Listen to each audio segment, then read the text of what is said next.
दोस्तों, मैं आपकी दोस्त सीमा। तो आज मैं आप सबके साथ जैसे अभी अभी कुछ दिनों पहले हादसा हुआ है कि एक कोचिंग सेंटर में 3 एस्पिरेंट्स की जान चली गई, है ना? तो आज मैं आप सबके साथ जो मेरा पर्सनल एक्सपीरियंस था, मैंने भी कोचिंग में एडमिशन लिया था, मैंने भी मतलब कोचिंग की फ़ीस वगैरह भरी थी और कैसे करके कोचिंग में मेरे साथ क्या हुआ और कैसे करके मेरे को अकल आई कि मैंने बेकार में ही कोचिंग में एडमिशन ले लिया और फिर कैसे मैं वापस सेल्फ स्टडी के मोड पे आ गई। तो मैं आज आपको अपनी जो जर्नी है, जो मैंने कोचिंग में मुखर्जी नगर में 1 साल बिताई थी, जुलाई 2023 जुलाई से लेके 2024 जुलाई तक, आज मैं आपके साथ वो शेयर करने जा रही हूँ। तो सबसे पहले तो मैंने 2021 से प्रिपरेशन स्टार्ट कर दी थी और मैंने सेल्फ स्टडी की थी। मैंने लाइब्रेरी ज्वाइन कर रखी थी। मैं मॉर्निंग में 10 बजे लाइब्रेरी चली जाती थी और शाम को 5 बजे आती थी लाइब्रेरी से, और लाइब्रेरी में ही पूरे टाइम पढ़ाई करती थी और थोड़ा अपना हाथ खर्चा निकालने के लिए मैं शाम को कोचिंग्स वगैरह भी पढ़ाती थी। ठीक है, फिर क्या हुआ, मैंने 1 साल खुद से तैयारी करी, खुद से अच्छे से पढ़ाई किया और फिर मैंने एग्जाम का अटेम्प्ट दिया 2022 का। तो जब मैंने 2022 का एग्जाम दिया, तब मैंने जब प्रीलिम्स का एग्जाम और सीसेट का एग्जाम दिया, तब मैंने रियलाइज किया कि यार मुझे ना एक गाइडेंस की जरूरत है। यानी कि मुझे कोई एक ऐसे सपोर्टर या ऐसे मेंटोर या ऐसे टीचर की जरूरत है जो कि मुझे गाइड करे, जो मुझे एक यूपीएससी में जैसे क्वेश्चंस आते हैं उस हिसाब से मुझे गाइड करके आगे बढ़ाए। ठीक है, तो मैं इस हिसाब से अपनी तैयारी कर रही थी और मैंने फिर अपने पेरेंट्स को बोलकर, जब मैंने 22 का अटेम्प्ट दिया, जब मेरा अच्छा नहीं गया, रिजल्ट नहीं है, तो मैंने डिसाइड किया कि मैं अब कोचिंग ज्वाइन करूंगी गाइडेंस के लिए। ठीक है, क्योंकि मुझे पता है यूपीएससी जो है वो मेहनत का काम है। हम मेहनत तो करने के लिए रेडी है, बस हमें मेहनत सही डायरेक्शन में कोई कराने वाला चाहिए, ये सोच के मैंने कोचिंग ज्वाइन किया था। फिर मैंने मुखर्जी नगर में एक अच्छी खासी कोचिंग भी ज्वाइन करी। ठीक है, तो वो कोचिंग अच्छा भी था, स्टार्टिंग में सब कुछ सही चल रहा था। स्टार्टिंग में जब हम उस कोचिंग में एडमिशन लिए थे, उन्होंने हमें बहुत अच्छे अच्छे टीचर्स दिखाए थे। ठीक है, शुरू के 3-4 महीने कोचिंग में सब कुछ सही चल रहा था। ठीक है, फिर उसके बाद क्या होता है, अचानक से जैसे मैं जिन टीचर को देख के मैंने एडमिशन लिया था कोचिंग में, उनमें से वो क्या कहते हैं, 1-2 टीचर को अपने वहां से निकाल देते हैं और वो कहते हैं कि हमने उन टीचर्स को नहीं निकाला, वो टीचर्स खुद ही कोचिंग छोड़ के चले गए।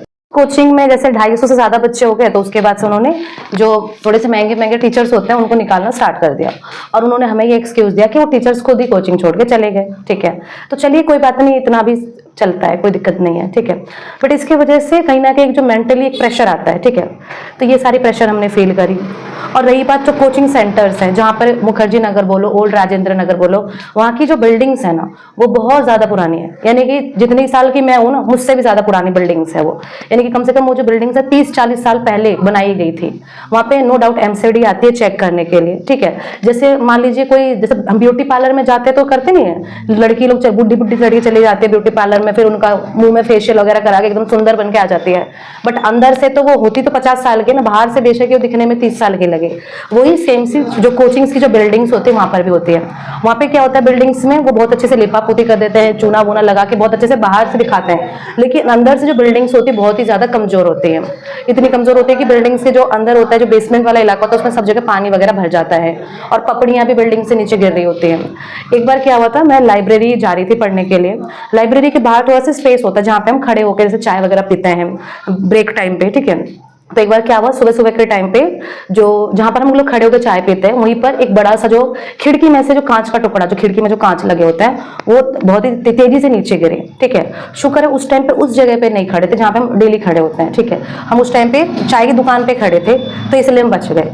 अगर उस टाइम पे मैं अगर उस जगह पे खड़ी होती है, फिर मेरी जगह कोई और बच्चा उस कोचिंग का या फिर किसी भी जगह का अगर उस जगह पे खड़ा होता, तो ऑन द स्पॉट उसका डेथ हो जाता, क्योंकि एक तो वो कांच की थी और उतनी स्पीड से नीचे गिरे थे। ठीक है, तो ये सारी चीजें हुई और वो बिल्डिंग्स भी बहुत पुरानी होती है, बस वो बाहर से इतने अच्छे से उसको डिजाइन कर देते हैं कि लगता है कि अरे वाह कितना अच्छा है, कितना नया जगह है। ठीक है, तो ये सारी चीजें हैं। तो उन लोगों को सच बताऊं तो ये जो कोचिंग सेंटर्स हैं, ये सब बस एक बिजनेस है।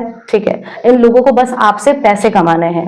इन लोगों को घंटा फर्क नहीं पड़ता आपका सिलेक्शन हो रहा है या नहीं हो रहा है ना, इनको बस आपसे पैसे निकलवाने हैं। जब तक आपसे ये पैसे नहीं निकलवा लेते, ये आपसे बहुत ही प्यार से बात करेंगे, आपसे बहुत अच्छे से बात करेंगे, आपकी सारी बातें सुनेंगे। जैसे ही उनका मोटिव आपसे पूरा हो गया, जैसे उन्होंने आपसे पूरी फीस वसूल ली, उसके बाद उनको फर्क नहीं पड़ रहा आपके नंबर कैसे आ रहे हैं, आपका क्या हो रहा है क्या नहीं। ठीक है, आपकी लाइफ है, आपको खुद ही देखना होगा, है ना।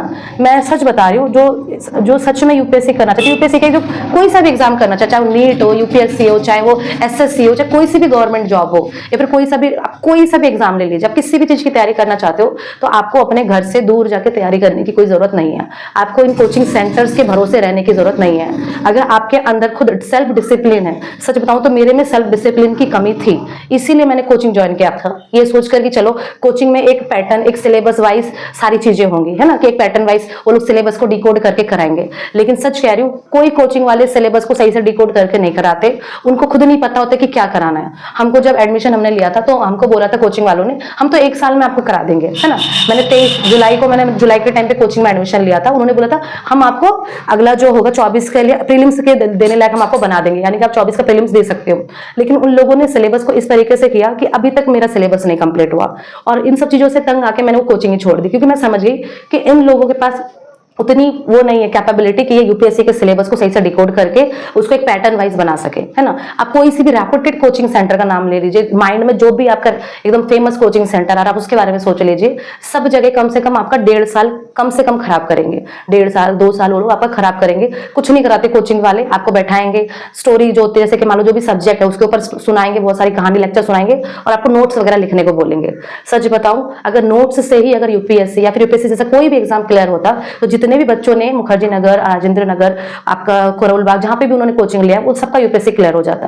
तो खेल यहाँ पे दोस्तों नोट्स का है ही नहीं, है ना। खेल है आपका खुद का समझने का, आप चीजों को कितना समझते हो। आपसे यूपीएससी ये नहीं बोल रहा कि बुक में क्या नॉलेज है मेरे को वो बताओ। यूपीएससी आपसे पूछता है कि रियल लाइफ में आपके पास जो नॉलेज है उसका आप कैसे यूज करोगे, है ना। वो हमको देखो, सेवा किनकी करनी है, लोगों की करनी है। तो हमें लोगों के बीच में रहकर चीजों को समझना होगा, हमें लोगों के बीच में रहकर कि जनता की क्या आवश्यकता है, लोगों की क्या आवश्यकता है, हमें उस तरीके से पॉलिसी बनानी है।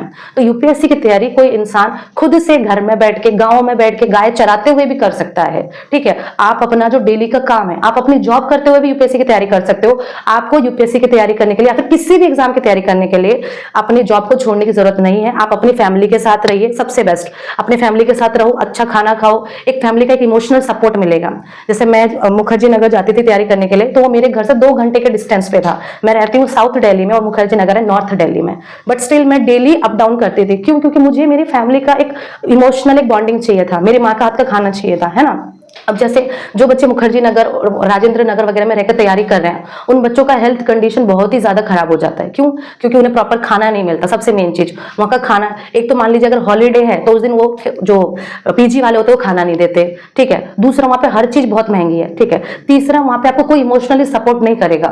वहां पर जितने भी दोस्त होते हैं वो सब दिखावे के लिए दोस्त होते हैं, रियल में आपका कोई दोस्त नहीं है आपके अलावा, ठीक है। वहां पर आप खुद ही अपने दोस्त हो। अगर आप मान लीजिए किसी रूममेट के साथ भी रह रहे हो ना, वो रूममेट भी अगर आपको देखेगा बहुत मन लगा के पढ़ रहे हो, तो वो जानबूझ के जिस टाइम पे आप पढ़ोगे उस टाइम पर ही वो अपना फोन चलाने लगेगा, गाने सुनने लगेगा, या फिर कोई चीज मूवी देखने लगेगा, और वो भी वॉल्यूम देके देखेगा ताकि आप पढ़ाई में डिस्टर्ब हो जाओ, ठीक है। तो आप ये मत मान के चलो कि सिर्फ इन सब जगह में जाकर कोचिंग की तैयारी करके ही हम कुछ बन सकते हैं। आप अपने घर में बैठकर भी जो बनना चाहो बन सकते हो, बस आपके अंदर क्या होनी चाहिए, एक डिसिप्लिन होना चाहिए।